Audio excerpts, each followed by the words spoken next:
Hi friends, Vindhya YouTube ಚಾನಲ್ಗೆ ಸ್ವಾಗತ ಸುಸ್ವಾಗತ. ನೋಡಿ, ಇವತ್ತು ನಾನು ಹಾಲು ಕಾಯಿಸ್ತಾ ಇದ್ದೀನಿ. ಇದು ಬರೀ ಹಾಲು ಕಾಯಿಸ್ತಾ ಇಲ್ಲ, ಸಕ್ಕರೆ ಹಾಕಿದ್ದೀನಿ. ನಮ್ಮ ವಿಂಧ್ಯ ಅಜ್ಜಿ ಮನೆಯಿಂದ ಬಂದಳು ರಿಟರ್ನ್.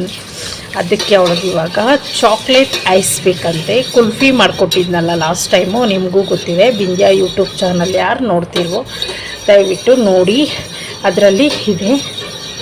ಸೊ ಇವಾಗ ನಾನು ಚಾಕ್ಲೇಟ್ ಐಸ್ ಮಾಡಬೇಕಂತೆ. ಸೊ ಅದಕ್ಕೆ ಹಾಲು ಚೆನ್ನಾಗಿ ಕಾಯಕ್ಕಿಟ್ಟಿದ್ದೀನಿ. ಯಾಕಂದರೆ ಹಾಲು ಚೆನ್ನಾಗಿ ಸಕ್ಕರೆ ಹಾಕಿದ್ದೀನಿ.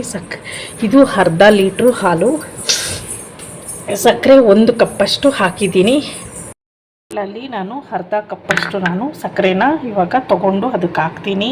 ಸಕ್ಕರೆ ಹಾಕಾಯಿತು, ಚೆನ್ನಾಗಿ ಕಲಸೋಣ. ಸಕ್ಕರೆ ಕರಗಬೇಕು ಹಾಲಲ್ಲಿ. ಸೊ ಇದು ಒಂದು ಸ್ವಲ್ಪ ತಿಕ್ನೆಸ್ ಬರೋ ಗಂಟ ಹಾಲು ಚೆನ್ನಾಗಿ ಕಾಯಬೇಕು. ತದನಂತರ ನೋಡಿ, ಇದು ಬಾದಾಮ್ ಪುಡಿ, ಇದು 1 ಟೇಬಲ್ ಸ್ಪೂನ್ ಬಾದಾಮ್ ಪುಡಿ ಹಾಕ್ತೀನಿ, ಚೆನ್ನಾಗಿರುತ್ತೆ. ಬಾದಾಮ್ ಪುಡಿ ಹಾಕಿದ್ದೀನಿ. ಅದು ಚೆನ್ನಾಗಿ ಹಾಲು ತಿಕ್ನೆಸ್ ಬರಬೇಕು. ಅಲ್ಲಿ ಗಂಟ ನಾವು ಪೇಷನ್ಸಾಗಿ ನೋಡಿ, ಲೋ ಫ್ಲೇಮಲ್ಲೇ ಇದನ್ನು ನಾನು ಕುದಿಸ್ತಾ ಇದ್ದೀನಿ. ಯಾಕಂದರೆ ರೈಸ್ ಮಾಡಬೇಕಂದ್ರೆ ತುಂಬ ತಾಳ್ಮೆಯಿಂದ ಮಾಡಬೇಕು. ಇವಾಗ ಮಾಡಿಟ್ರೆ ಅದು ಹಾರುತ್ತೆ ಚೆನ್ನಾಗಿ. ಆಮೇಲೆ ಫ್ರಿಜ್ಜಿಗೆ ಇಡಬೇಕು. ತಂದಿಟ್ಕೊಂಡಿದ್ದೀನಿ ಈ ಥರ ರೈಸ್ ಮಾಡೋದಕ್ಕೆ. ಸೊ ಲಾಸ್ಟ್ ಟೈಮ್ ನಾನು ಕುಲ್ಫಿಗೆ ಕಾರ್ನ್ಫ್ಲೋರ್ ಹಾಕಿಲ್ಲ, ಈ ಸತಿ ಹಾಕೋಣ ನೋಡೋಣ ಅಂತ ಹಾಕ್ತಾಯಿದ್ದೀನಿ. ಸೊ ಇಲ್ಲಿ 1 ಟೇಬಲ್ ಸ್ಪೂನ್ ಅಷ್ಟು ಹಾಕಿದ್ದೀನಿ. ಇದನ್ನು ಹಾಕಿದ್ರೆ ತುಂಬ ತಿಕ್ನೆಸ್ ಬರುತ್ತೆ, ತುಂಬ ಚೆನ್ನಾಗಿರುತ್ತೆ ಅಂತ ಈ ಕಾರ್ನ್ಫ್ಲೋರ್ನ ನಾನು ಫಿಶ್ ಫ್ರೈಗೆ ಎಲ್ಲ ಯೂಸ್ ಮಾಡ್ತೀನಿ. ಅದಕ್ಕೋಸ್ಕರ ತಂದು ಇಟ್ಟಿದ್ದೀನಿ.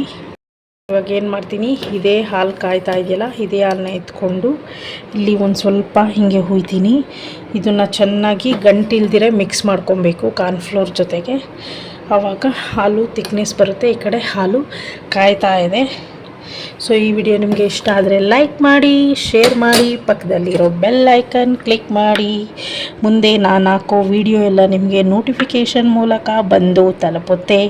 ಇವಾಗ ಚಾಕ್ಲೇಟ್ ಐಸ್ ಅಂದರೆ ಚಾಕ್ಲೇಟ್ ಫ್ಲೇವರ್ ಬರೋ ಥರ ಮಾಡ್ತೀನಿ ಅಷ್ಟೇ, ಫುಲ್ಲು ಚಾಕ್ಲೇಟ್ ಐಸ್ ಮಾಡಲ್ಲ ನಾನು.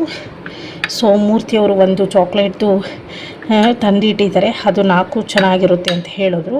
ಅದಕ್ಕೆ ಇವತ್ತು ಟ್ರೈ ಮಾಡೋಣ ಅಂತ ಮಾಡ್ತಾಯಿದ್ದೀನಿ. ಹೆಂಗೋ ವಿಂಧ್ಯ ಬಂದಲಲ್ಲ, ಸ್ಯಾಟರ್ಡೇನೇ ಬಂದ್ಬಿಟ್ಲವಳು, ಅದಕ್ಕೇ ಇವಾಗ ಟ್ರೈ ಮಾಡ್ತಾಯಿದ್ದೀನಿ. ಇವಾಗ ಸ್ವಲ್ಪ ಫ್ರೀ ಇದ್ದೀನಿ ಅಂತ, ನಮ್ಮ ವಿಂಧ್ಯ ಬರಲಿ ಅಂತ ಇದ್ದೆ. ಬರ್ತಾ ಇರುತ್ತೆ, ಅದನ್ನು ತೆಗ್ದು ಬಿಸಾಕಬೇಡಿ. ಅದು ತುಂಬ ಟೇಸ್ಟ್ ಇರುತ್ತೆ. ಕೆನೆ ಹಾಲಿನಲ್ಲಿರುವ ತುಂಬ ಪೌಷ್ಟಿಕಾಂಶ ಮತ್ತು ಹಾಲಿನಲ್ಲಿರೋ ಸತ್ವ ಅಂತಾರೆ. ಸೊ ಕೆನೆನ ಬಿಸಾಕಬೇಡಿ, ಅದು ತುಂಬ ಒಳ್ಳೆಯದು. ಇನ್ನೂ ಬೇಕಾದ್ರೆ ಕಮ್ಮಿ ಇಟ್ಕೊಳ್ಳಿ ಸ್ಟೌವು, ಆದರೆ ಉಕ್ಕೋಬಾರ್ದು. ಉಕ್ಕಿದ್ರೆ ನಮಗೆ ಮುಂದೆ ಕೆಲಸ ಸ್ಟೌವೆಲ್ಲ ಒರೆಸ್ಬೇಕಾಗುತ್ತೆ. ಅದಕ್ಕೇ ಉಕ್ಕದಿರಂಗೆ ನೋಡ್ಕೋಬೇಕು. ಬೇಕಾದ್ರೆ ನೀವು ಅಗಲವಾಗಿರೋ ಬಾಣಲಿನೂ ಯೂಸ್ ಮಾಡ್ಬೋದು. ನಾನು ಲಾಸ್ಟ್ ಟೈಮಲ್ಲಿ ಕುಲ್ಫಿನ ಬಾಣಲಿನ ಮಾಡಿದ್ದೆ. ಸೊ ಇದು ಹಾಲು ಪಾತ್ರೆನೇ, ಇದರಲ್ಲೇ ಮಾಡೋಣ ಅಂತ ಮಾಡ್ತಾ ಇದ್ದೀನಿ ಇವತ್ತು. ನೋಡಿ ಹೆಂಗೆ ಕುದೀತಾ ಇದೆ, ಚೆನ್ನಾಗಿ ಕುದಿಬೇಕು ಹಾಲು. ಮತ್ತು ಹಾಲು ನೋಡಿ ಕಮ್ಮಿ ಆಗಿಬಿಡುತ್ತೆ, ಹಾಗೆ ತಿಕ್ನೆಸ್ ಬರುತ್ತೆ.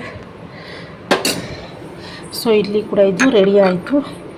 ಇದನ್ನು ಹಾಕಿದ್ರೆ ಇನ್ನೂ ತಿಕ್ಕಾಗಿ ಬೇಗ ಆಗ್ಬಿಡುತ್ತೆ. ಚೆನ್ನಾಗಿ ಮಿಕ್ಸ್ ಮಾಡಿದ್ದೀನಿ ಗಂಟಿಲ್ದಿರಂಗೆ. ಇದನ್ನು ಹಾಲು ಜೊತೆಗೆ, ಕುದೀತಾ ಇರೋ ಹಾಲು ಜೊತೆಗೆ ಮಿಶ್ರಣ ಮಾಡೋಣ, ಯಾಕಂದರೆ ಇದು ಇನ್ನೂ ತಿಕ್ನೆಸ್ ಬರುತ್ತೆ. ಹಾಕಿದ್ದೀನಿ. ಸೊ ಇನ್ನೂ ಹಾಲು ಇವಾಗ ಇನ್ನೂ ಬೇಗ ತಿಕ್ಕಾಗಿ ಬರುತ್ತೆ. ಯಾಕಂದರೆ ಹಾಲು ಕುದೀತಾ ಇರೋಷ್ಟು ಪೇಷನ್ಸ್ ಇಲ್ಲ ನಮಗೆ, ತುಂಬ ಗಂಟು ಕಟ್ಟಲೆ ಕಾಯೋಕ್ಕಾಗಲ್ಲ ಅಂದರೆ ಈ ಥರ ಕಾರ್ನ್ಫ್ಲೋರ್ನ ಯೂಸ್ ಮಾಡ್ಕೊಬೋದು. ಆದರೆ ಕಾರ್ನ್ಫ್ಲೋರು ಹೊಟ್ಟೆಗೆ ಅದು ಹೊಟ್ಟೆ ನೋವು ಬರುತ್ತೆ ಅಂತಾರೆ, ಕೆಲವ್ರಿಗೆ ಸೆಟ್ ಆಗೋಲ್ಲ. ಜೋಳದ ಹಸಿಟ್ಟಲ್ವಾ, ಅದಕ್ಕೇನು ಮಾಡಬೇಕು, ಚೆನ್ನಾಗಿ ಕಲಸಿ ಗಂಟಿ ಇಲ್ದಿರೋ ಥರ. ಮತ್ತು ಹಾಲಲ್ಲಿ ಕುದಿಬೇಕು, ಚೆನ್ನಾಗಿ ಕುದಿಬೇಕು. ಅದು ಅಂದರೆ ಕಾರ್ನ್ಫ್ಲೋರ್ ಬೇಯಂಗೆ ಆಗಬೇಕು, ಆವಾಗ ಚೆನ್ನಾಗಿರುತ್ತೆ. ಸೊ ಇವಾಗ ನೋಡಿ ಹೆಂಗೆ ಬರ್ತಾಯಿದೆ.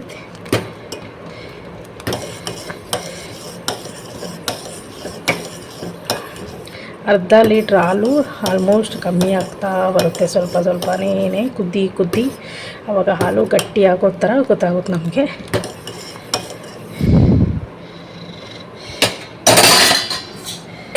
ಏಲಕ್ಕಿ ಪುಡಿ ಹಾಕ್ತೀನಿ 1 ಚುಟಿಕೆ ಅಷ್ಟು.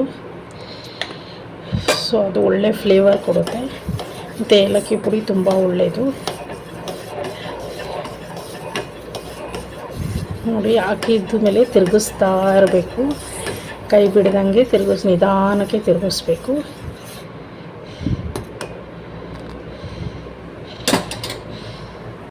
ಹಾಲು ಕಮ್ಮಿ ಆಗ್ತಾ ಇದೆಯಲ್ಲ ಪಾತ್ರೆಯಲ್ಲಿ, ನಿಮಗೆ ಗೊತ್ತಾಗ್ತಾ ಇದೆ. ಸೊ ಇನ್ನೂ ಸ್ವಲ್ಪ ಅದು ತಿಕ್ಕಾಗಿ ಬರಬೇಕು.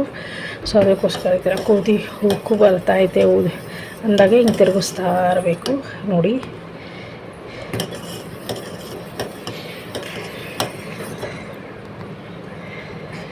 ಸೊ ನಾನಿವಾಗ ಏನೇನು ಹಾಕಿದ್ದೀನಿ, ಹಾಲು, ಸಕ್ಕರೆ, ಬಾದಾಮಿ ಪುಡಿ, ಏಲಕ್ಕಿ ಪೌಡ್ರು ಇಷ್ಟು ಹಾಕಿದ್ದೀನಿ. ಆಮೇಲೆ ಕಾರ್ನ್ಫ್ಲೋರು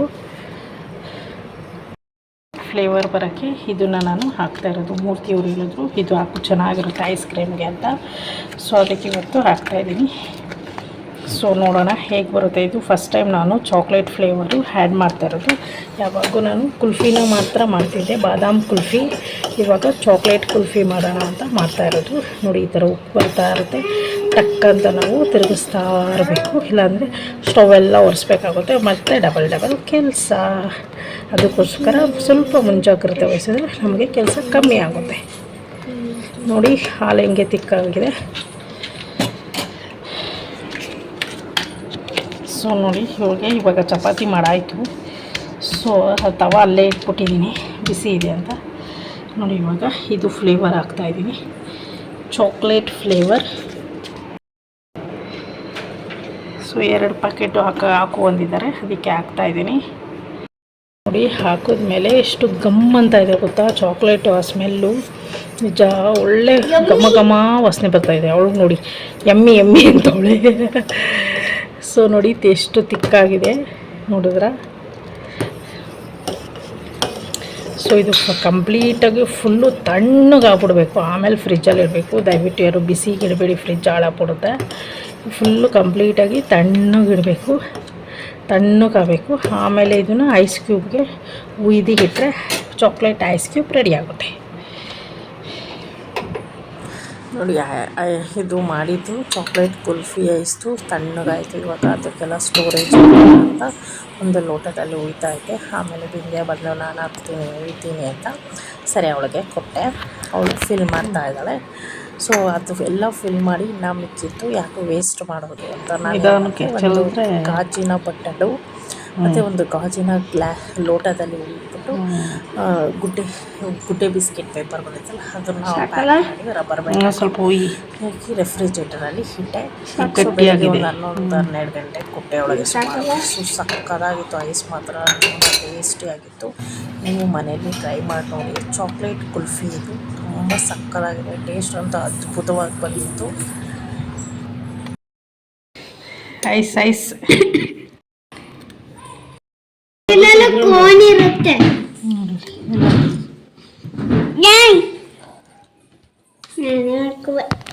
ಗಾಜಿನ ಬಟ್ಲು ಮತ್ತು ಗಾಜಿನ ಲೋಟದಲ್ಲಿರೋದೇ ಖಾಲಿ